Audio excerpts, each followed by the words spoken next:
You are pro-life, I'm pro-choice. I would describe myself at this point, I'm begrudgingly pro-choice. I think that To which point?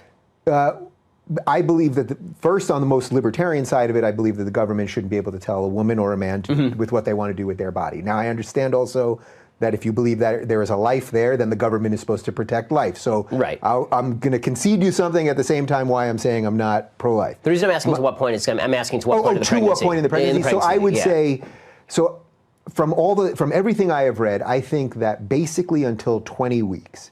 At 20 weeks, they've done enough studies that they know that that fetus can feel pain, basically. And that I would say at that point, I mean, this is where... So you're not actually pro-choice, right? I mean, you're pro-life beyond 20 weeks.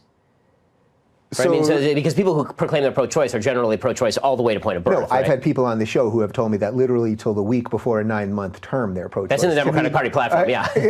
Is it quite in the Democratic Party platform? To the point of birth is in the Democratic Party platform. That really is. Yeah. I mean, okay, so it's pretty radical. So that to me, that's true radicalism. Like that to me, look, if a normal pregnancy happens at 6 months for whatever, a woman gets in a car crash and whatever, and there's a pregnancy, a 6-month-old baby most of the time lives, but so I would argue that basically for the first 20 weeks that it's a shitty thing. It's an unfortunate, horrible thing that no one wants to do. Why? But I would say that the woman should be allowed to choose what to do with her body. So I'll ask you. So I'm asking you why on that. Why is it a bad thing? Why is it bad? It's a terrible, terrible thing you said up to that point. Because I do believe that, look, I can't tell you, no one can tell you where the genesis of life begins. So I do believe it is a life. Some of this is just a little bit of belief. No, that's fine. So, you're acknowledging that it's at least a potential life. Yes, without question. But you think that the woman's right for any reason or for some reason to do an abortion? Well, this is where I wouldn't want the government moralizing people, and I wouldn't want the government telling people what to do. So in the best way that I can be intellectually consistent, I would say that for any reason up until 20 weeks, where science has proven the fetus can feel pain, that I think you should be allowed to have an abortion. After that, and here's where I think the real argument is, well, all right, if the government is now going to come in and say you can't have an abortion, does the government now owe you anything? Which I also think is a very untenable position, because I don't want the government having to give you things. Well, I mean, I can't. If I have a duty not to kill you, right? Yeah. I mean, I assume. Agreed. So if we agree on this, if I have a duty not to kill you, that doesn't mean I also have a duty to support you. I mean, you have a husband to do that. Right, but if it's Patreon that does that, actually, but if the government tells you, okay, so I get that point, but if the government tells you, right, but if the government says you cannot do this, and the government says I can't kill my child, but it's not my job it's not the government's job to support me in supporting my child. Right, but if you were trying to kill your child, I think the government has a right to come in and take away my child. Yeah. Right, and that's what the pro-life position would be, is that if you're trying to kill your child, the government has a right to come in and protect the child. Okay, so you think basically my position here is... I don't think it's perfectly... I mean, I think that you have to set these... I think the beyond 20 weeks thing, you're going to have to do better as far as your rationale for not being pro-life, like formally pro-life, as in the government should restrict it. So square me on the libertarian part of this now. Okay, so the libertarian part of this is that libertarians believe that life is worthy of protection. This is like the one thing government is supposed to do, right? It's supposed to stop me from killing you. Okay, so it's either a life or it's not a life. You just suggested that a life beyond 6 months is a life, not basically, is a life. I'll go 20 weeks. Right, so 20 weeks. Beyond 20 weeks, it is a life. So now, and I'm not even arguing that before 20 weeks it's not a life. I'm just arguing that... But you're arguing that it's a fully fledged life in the same way that you or I are a fully fledged life. Yeah. Okay, well, if that's the case, then the government obviously has a role in restricting. I mean, at that point, there's literally no difference except the location. And the location 5 inches this way or 5 inches this way does not seem to make much of a difference. And the government overreach part of this. The government just telling you what to do with your body. No, the government's not telling me. I mean, the government may be telling me what to do with my body, but it's also telling me what to do with my body when I'm not allowed to stab you, right? I mean, like, it's telling me not to take my arm and put a knife in it and stab you. Right. Like the bodily integrity argument ceases to exist once you're talking about doing harm to another. Yeah. Right? I mean, that's the whole rule. That's the whole, I'm allowed to wave my arm in any direction so long as I don't hit your face.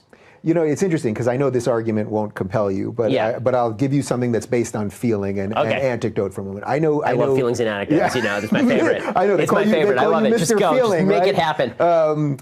I know two girls that in the last year that I'm friends with that had abortions, and that it was a horrible choice for both of them.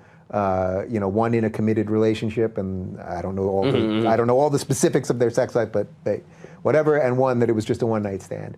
And in both cases, it was a gut-wrenching, horrible thing that they did, but they truly felt that in their own lives, that they either wouldn't be able to support the child, or in one case, it had a lot to do with finances, but in the other case, just at an emotional level and all that stuff.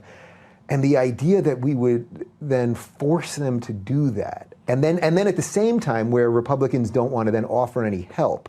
Again, I don't love the idea of government help.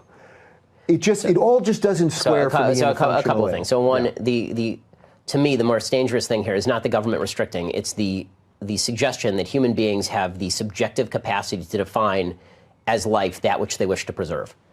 That's a really tough one.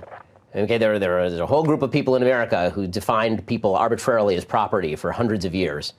And if you said, the government's going to remove your property from you, the libertarian position, the way that you're articulating it, might have been, okay, well, they define that as property. Who are you to tell them that it's not their property, right? That black human being is not the same as a plow. And I'm not accusing you of being pro-slavery, but the argument is strikingly similar, in that once you say that someone gets to define a human life based on their own emotional state, that's a really dangerous place to be. There's got to be some sort of objective definition of human life at which time it's protected, and you agree with that because you agree that it's past birth, right? But I'm saying that it's not past birth. I'm saying it's much earlier than that. And as far as the financial point, this is what adoption is for. Again, the difficulty that you will have in bearing a child, no one's ever ready, first of all, to have a kid. When you have kids, you make, if you're lucky, you make decisions. If you're not lucky, there's an accident, but then you're lucky because there's a kid. Kids are wonderful. I have two of them. Doesn't mean that you're going to be happy with your kid. Maybe you'll be unhappy with your kid. Maybe your kid's a crap. I don't know. But we can also revisit this in 10 years. That's true. But your level of personal discomfort with having children has no impact morally on the definition of whether that person is a life or not. So the difficulty argument cuts no ice with me. So even if I jump on board that, does the government or does society have any role then in making sure that life is protected as a life? The answer is yes, but the government's role is not in terms of positive rights. It's more in terms of negative, meaning if you mistreat the child, if there's malnourishment, if you're not taking care of the kid, the government will come in and take the baby away from you. And the government should come in and take the baby away from you. You shouldn't be allowed to starve your baby. Right? Which is also, it's just hard for me to square that on the libertarian side. It's like, I don't want the government doing that. I don't want this kid malnourished or killed or abused or any of those things. But if you malnourish your kid, I assume that you're not in favor of the government leaving a kid in the house who's going to die of malnutrition. No, of course. What I mean is I would always prefer that's done by a local church. Of course. This is what religious communities are there for. My view of this, when it comes to charity, my view is you first go to your family, then you go to your church or community, then you go to the local government, then you go to the state government, then you move up the chain in terms of where you seek aid. But the abortion debate is really not a particularly complex one, and it's always been bewildering to me that people want to make it so complex. It's not. Bottom line is, if this is a life, if this is a thing of value, then your arbitrary decision that it is inconvenient for you does not trump the independent rights of that life. No. It's really that simple. And and any attempt to obfuscate that, you're going to run into all sorts of problems that are equally applicable to adults.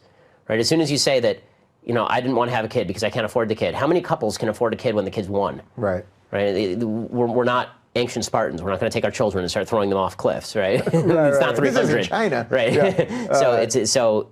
The pro-life position, it seems to me, is it's pretty clear. I don't think that it's a vague argument. I don't think it's a particularly complex argument. I think that people try to make it more complex because they're looking for a way to make it more morally palatable or emotionally palatable for them to do something they want to do in the first place. What do you make of how sort of the left, or at least Hollywood, let's put this in, nobody ever has the gut-wrenching decision to have the child. Mm-hmm. Right? You only hear the stories about the gut-wrenching decision to terminate a child. You never hear the gut-wrenching decision, I was really struggling with, should I have an abortion or not? And then I made the gut-wrenching and ultimately really difficult decision to have my baby. No, it always turns out that it's like, I was thinking about getting an abortion, then I decided that was a bad mistake, and then I had the kid and it's been great.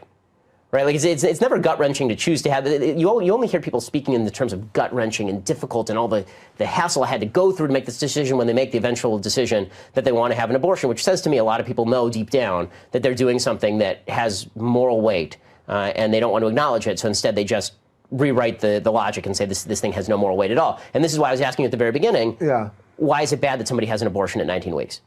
Right? If you acknowledge. I am acknowledging. I know. Yeah. And if you take the safe, legal, and rare position, this is why I think the Democratic Party position from the 90s makes no sense. When they say safe, legal, and rare, the question is why rare? You wouldn't say removal of a polyp, safe, legal, and rare. You'd say safe and legal, right? I mean, it's a polyp. If your position is a baby's not a baby, then who cares if you kill it? If your position is the baby's a baby, then you got a whole world of hurt on your hands, morally speaking, by saying it's okay to kill it. Yeah, and as I would have said to you when we started this portion of the conversation, I mean, this is why I say begrudgingly. Yeah. I'll get you over here eventually. Yeah, all right, we'll do this again. I'll keep battering you on this issue. I'm nothing if not flexible mentally.